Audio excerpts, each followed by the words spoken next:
یہ کتنی مدت باقی ہے موت میں سے؟ تشخص نہیں ہو رہا تھا.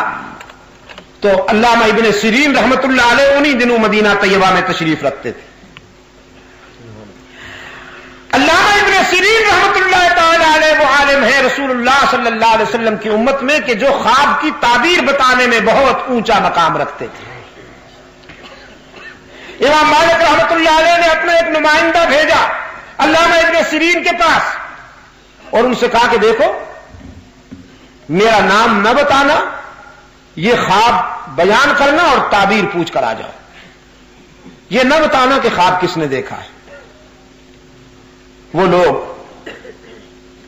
بڑے ہی خوش نصیب تھے، اپنی نمائش پسند نہیں کیا کرتے تھے. امام مالک رحمت اللہ علیہ کا نمائندہ ابن سیرین کی خدمت میں آیا، خواب بیان کیا. کسی طرح ایک آدمی نے خواب میں رسول اللہ صلی اللہ علیہ وسلم کی زیارت ہوئی تو پوچھا کہ میری زندگی کے کتنے دن باقی ہیں؟ تو حضور نے یہ اشارہ کر دیا. وہ آدمی پوچھتا ہے کہ اس اشارے سے مراد کتنی مدت ہے؟ 5 سال ہے، 5 مہینے ہیں، 5 ہفتے ہیں، 5 دن ہیں یا 5 گھڑیاں ہیں؟ ابن سیرین رحمت اللہ علیہ فرمانے لگے یہ خواب کسی معمولی آدمی کا تو نہیں ہو سکتا. علم و تقوی اور فراست و بصیرت کے کسی بہت بڑے تاجدار کا ہی خواب ہو سکتا ہے. اور اس وقت مدینہ طیبہ میں امام مالک سے بڑا صاحب علم تو ہے کوئی نہیں، تو یہ خواب کہیں انہی کا تو نہیں. وہ جو خواب پوچھنے کے لیے آیا تھا اس نے کہا میں نام بتانے کی پوزیشن میں نہیں ہوں، آپ صرف تعبیر بتا دیجئے بس. ابن سیرین فرمانے لگے وہ اپنا نام نہیں ظاہر کرنا چاہتے تو ہم اتنے سستے ہیں کہ آرام سے تعبیر بتا دیں گے. تم جاؤ اور ان سے کہہ دو جب تک نام نہیں ظاہر کرو گے ہم تعبیر نہیں بتائیں گے. تو مجبوری تھی. امام مالک رحمت اللہ علیہ نے اجازت دیتی کہ جاؤ میرا نام بتا دو اور تعبیر پوچھ کر. وہ آدمی دوبارہ حاضر ہوا علامہ ابن سیرین رحمت اللہ علیہ کی خدمت میں، نام بتایا. ابن سیرین فرمانے لگے حیرت ہے امام مالک جیسا فاضل اللہ کے رسول صلی اللہ علیہ وسلم کے اس اشارے کو نہیں سمجھ سکا. ارے بھائی اس اشارے سے مراد نہ 5 سال ہے، نہ 5 مہینے ہیں، نہ 5 ہفتے ہیں، نہ 5 دن ہیں، بلکہ اس اشارے سے مراد وہ 5 باتیں ہیں جن کا تذکرہ قرآن کریم میں آیا ہے کہ ان کا علم اللہ کے سوا کسی کو نہیں. اور اللہ کے رسول نے اشارہ کر کے فرمایا تم نے پوچھا ہے کہ میری زندگی کے کتنے دن باقی ہیں اور اس کا علم اللہ کے سوا کسی کو نہیں ہے. چونکہ یہ ان 5 باتوں میں سے ہے جن کا تذکرہ قرآن میں آیا ہے تو تمہارے سوال کا جواب دینے کی پوزیشن میں نہیں ہوں.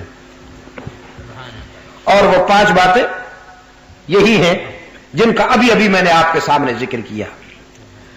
فرمایا ان اللہ عندہ علم الساعہ، قیامت کس گھڑی واقع ہوگی کون جانتا ہے؟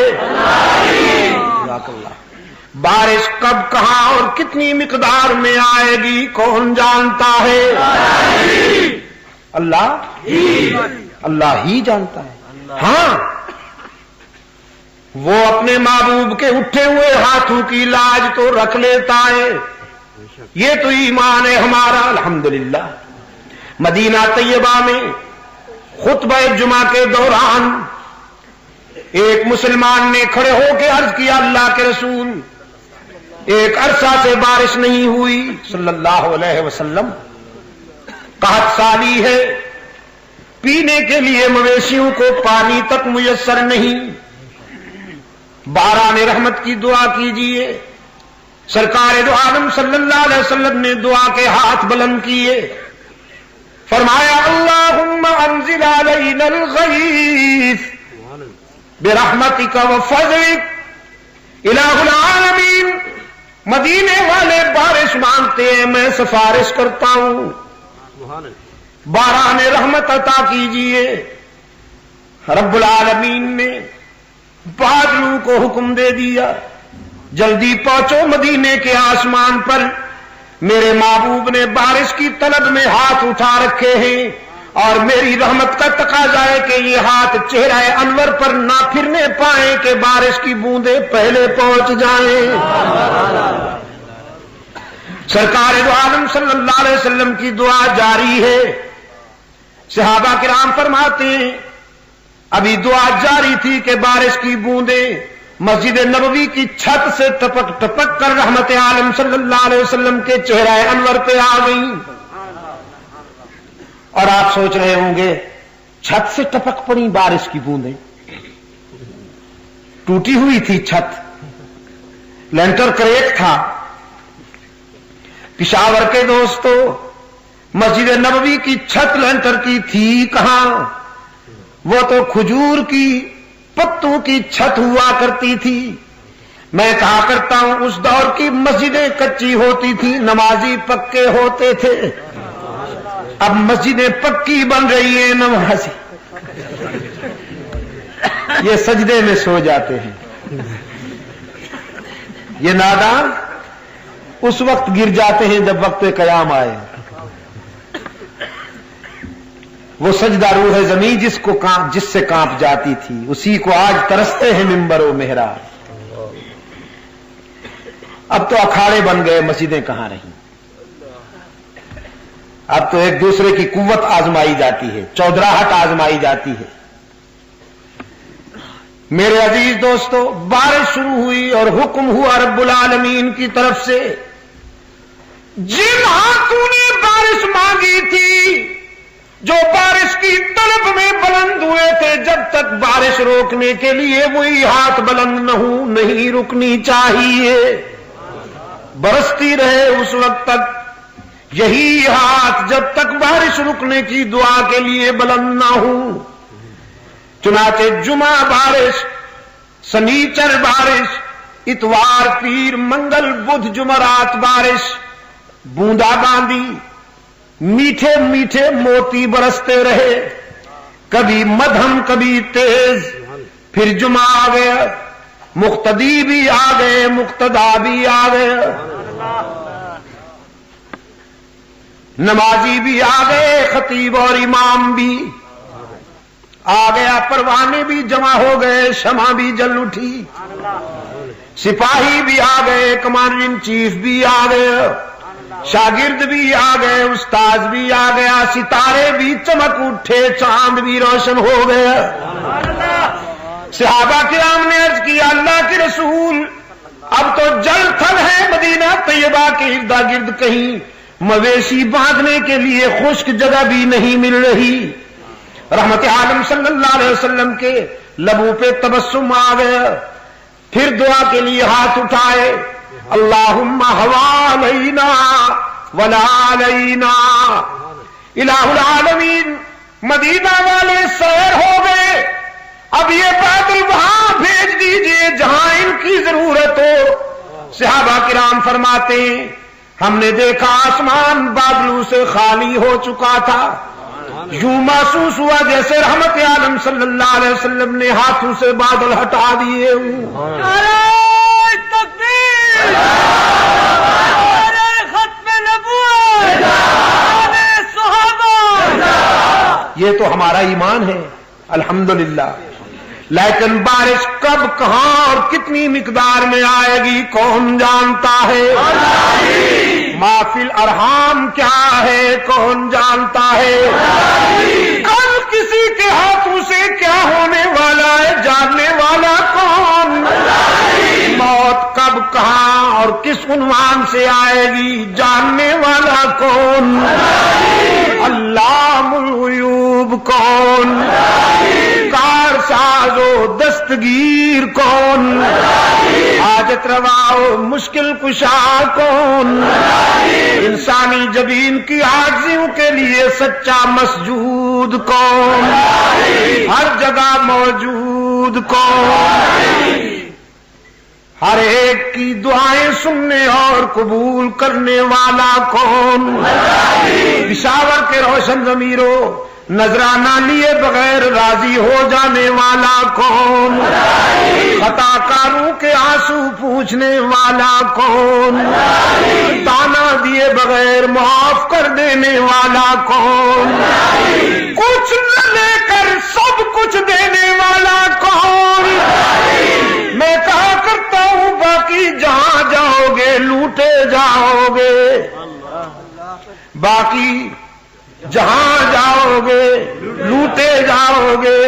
یار لوگوں نے دکانیں سجا رکھی ہیں, زلفیں بڑھا رکھی ہیں، چادریں اوڑھ رکھی ہیں، بن ٹھن کے بیٹھے ہیں، مرید کو قدموں پہ جھکاتے ہیں اور کہتے ہیں کچھ لے کے آؤ گے تو کچھ لے کے جاؤ گے، خالی ہاتھ آؤ گے تو خالی ہاتھ جاؤ گے۔ لیکن وہی ارحم الراحمین ہے جس کی بارگاہ رحمت سے صدا آتی ہے، کچھ نہ لے کے آؤ سب کچھ لے کے جاؤ، خالی ہاتھ آؤ دامن بھر کے جاؤ۔ کسی گدی نشین کے پاس بھی جاؤ گے تو وہ بھی تانا ضرور دے گا، اتنا عرصہ ہو گیا نہیں آئے، تمہیں دیکھنے کے لیے بے قرار تھا۔ حالانکہ دیکھنے کے لیے بے قرار نہیں، نظرانے کے لیے بے قرار۔ یہ تو مستقل بزنس ہے میرے مدنی، بتا رہے تھے نا آپ آج، پہلے مرید بناتے ہیں پھر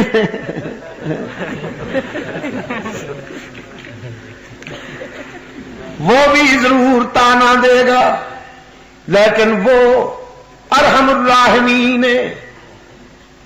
سرکار دو عالم صلی اللہ علیہ وسلم نے رب کی طرف سے روایت کی ہے، حدیث قدسی ہے، رات کے سناٹے میں اس کی رحمت آسمان دنیا پر پکارتی ہے، حل من مستغفر، ہے کوئی خطا کار، ہے کوئی گناہگار، ہے کوئی مجھ سے سلو کرنے والا، میں راضی ہونے کے لیے تیار ہوں۔ ساری زندگی کی خطائیں جمع کر کے لاؤ، میں تمہارے خطاؤں سے کئی گنا زیادہ رحمت لے کر انتظار کر رہا ہوں۔ باز آ ہر آنچ ہستی باز آ، گر کافرو گبرو بت پرستی باز آ، ای درگہ نومیدی نیست، صد بار اگر توبہ شکستی باز آ۔ او خطا کار، اگر 100 مرتبہ توبہ کر کے توڑ دی ہے، نبھا نہیں سکا تو مایوس ہونے کی کوئی بات نہیں، ایک مرتبہ پھر میرے در پہ آ کے دیکھ، جبین نیاز جھکا کے دیکھ، لا تیأسوا من روح اللہ، لا تقنطوا من رحمت اللہ، جبین نیاز جھکا کے دیکھ، طلب کا دامن پھیلا کے دیکھ، ندامت کے اشک بہا کے دیکھ، میرے لطف و کرم کو آزما کے دیکھ، تیرے آنے میں دیر ہوگی، میرے راضی ہونے میں دیر نہیں ہوگی۔ گناہگاروں کے آنسو پوچھنے والا کون؟ بغیر کچھ لیے سب کچھ دینے والا کون؟ حاجت روا و مشکل کشا کون؟ یا اللہ بھی کی گاڑی نہیں چلنے دی جائے گی۔ پشاور کے روشن ضمیروں، جب تک ولی اللہ قافلے کے سپاہی زندہ ہیں، انشاءاللہ ثم انشاءاللہ بھی کی گاڑی نہیں چلنے دی جائے گی، ہی کا اجالا پھیلے گا، ہی کی روشنیاں پھیلیں گی انشاءاللہ۔ شاہ ولی اللہ کے قافلے کا ہر سپاہی اپنی زندگی کا یہ مشن سمجھتا ہے، جب تک زندہ ہے توحید میں شرک کی ملاوٹ نہیں ہونے دیں گے، سنتوں میں بدعتوں کی ملاوٹ نہیں ہونے دیں گے، دین عربی میں عجمی رسوم کے جراثیم کو شامل نہیں ہونے دیں گے انشاءاللہ۔ شریعت مصطفی میں مغربی ثقافت، مغربی معیشت، مغربی تہذیب اور مغربی سیاست کی بھی ملاوٹ نہیں ہونے دیں گے انشاءاللہ۔ جب تک جئیں گے توحید و سنت کا پرچم اونچا رکھا جائے گا،